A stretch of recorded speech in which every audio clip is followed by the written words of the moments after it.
When you get on site for a show, getting things done is, what we call executing, getting it done, right? Hi, I'm David Henry from Learn Stage Lighting.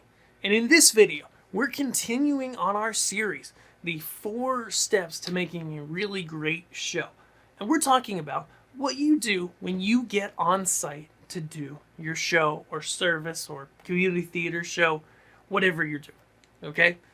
So far in this series, our first video was all about the planning. Then we talked about the preparation. And now we talk about the execution. What you do when you get on site. Okay? Now, if you followed the last few videos, this really falls into place, okay? What you're going to do is you're going to look at your plans or what you've drawn up or however you've documented your plans in the planning stage. And you're going to look at the things that you prepped in the prep stage. And you're going to do it. Well, I guess this video is over now.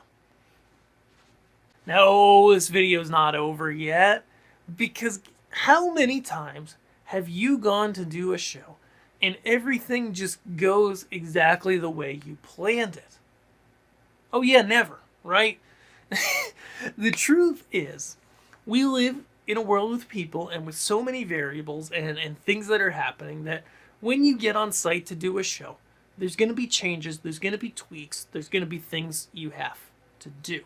Okay? Let's talk about how to meet those.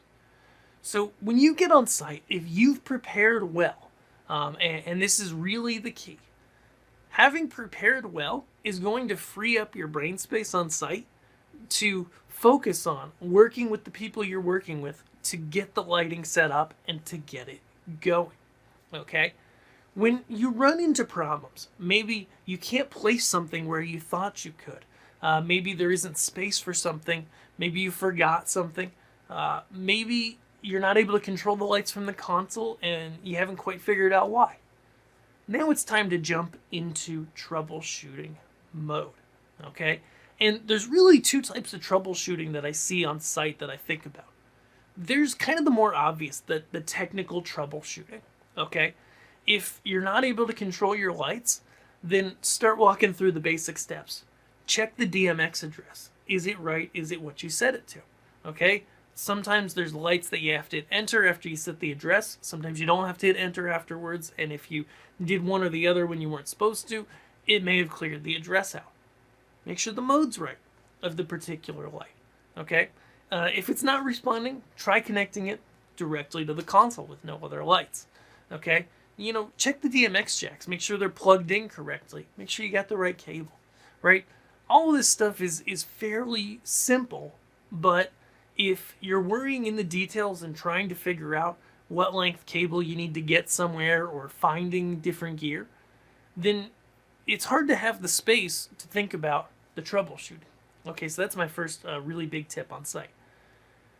Besides the technical troubleshooting, though, there's the more difficult side, shall we say.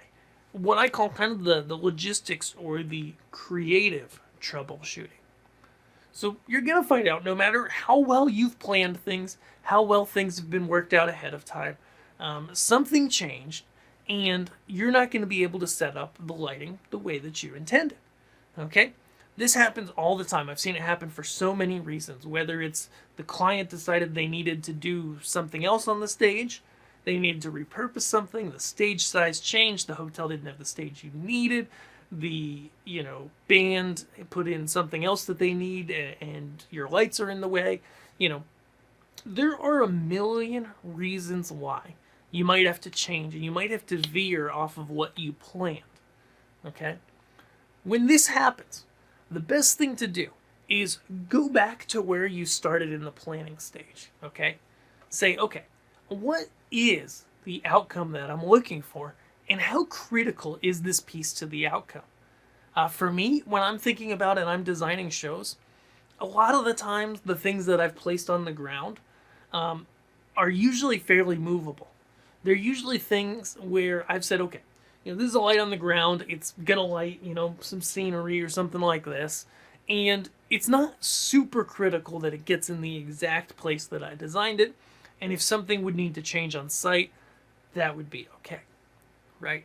So that's really the biggest step, is whether you intended for something to go somewhere and it can't go there, whether whoever's in charge of you, your client per se, whether that's a pastor, boss, band leader, whoever, what if they walk up and they go, okay, did we tell you about this that we needed to do? We need to light someone over here. We need this to be lit in a certain way. We need to keep light off of this object. Okay? What you want to do, obviously the ideal, is to take care of all that stuff ahead of time, right? Flesh that stuff out in the planning stage, but sometimes, for whatever reason, that stuff doesn't happen till you get on site. Sometimes it's just a timeline thing if you had to work quickly, if the show came up at the last minute. Sometimes it's a creative vision thing, and the person writing the check has something that they need to do, and you just found out about it on site. So the best thing to do when you hit situations like this is really to pause and think about, okay, what's the outcome that this person desires, and what's the blend, really, of the most efficient and also best looking way that I can get there.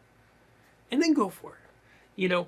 Part of the fun of being on site for a show is tweaking things. That also is part of the stress, but it's part of the fun. And once you're set up, that's when the fun really begins, okay? So when it comes to showtime, my biggest tips for you are pay attention, above all else, to what's happening on stage. You may have a script, a run of show, a plan, or just something scribbled on a napkin that somebody told you how the show is going to happen, okay? As you know, if you've worked in events, sometimes those scripts and those plans are followed, sometimes they're followed mostly, sometimes they're not really followed at all, or you don't literally have anything. I think back to a show that I did a couple years ago that was in, I forget what language they were speaking, but it was not English and it was not Spanish, which, I only know a little Spanish, but at least I know a tiny bit, right? And so this whole show was in a completely foreign language. It might have been Indian, and I basically, the only way I knew what was going to happen next was from watching what was going on stage. And I had a guy who would run back every once in a while and tell me what he thought was going to happen next, and he spoke good English. Okay? So that made for an interesting event. But whether the event's in the language you speak or not, the principle is the same. Okay? Scripts are great, run sheets are great, cues are great. But be ready for the unexpected. Be ready with a couple lighting looks in your console, where you can put some lights on stage, in front of the stage, out in the audience, to light whatever may happen. Because at the end of the day, what we got to remember, whether we've just hit a creative block that the clients come to us, and whoever that may be, the pastor, whatever, and they have something they want to do that we weren't intending, or we're mid-show, mid-service, and something's happening, there's a part of the show that we didn't rehearse or plan. Okay? What you want to do, you want to be ready, you want to be capable to make sure that, to the best of your ability, you can make it look to the audience like that was supposed to happen. Like you knew it was going to happen, and the lighting matches, and it works out great. Now, of course, this is an art, this is a skill, we call it punting, and in fact, inside of Learning Stage Lighting Labs, I have a full course called Puntastical, which is all about laying out a lighting console to be able to work on the fly. But whether you go through Puntastical or you figure it out yourself, it doesn't matter. The principle's still the same. Be ready for the unexpected, especially if it's an event that's bigger than one that you've done before. You want to make sure you're extra ready to be able to program something on the fly. Because if you're controlling more lights than you've ever controlled before, then you're probably pretty full on brain space and concentration, just trying to remember all your fixture numbers, where everything is, etc. Okay? And anytime you work with a larger amount of fixtures than you've worked before, it just adds that extra level of difficulty. And so you want to be extra prepared to be able to move on the fly. Awesome.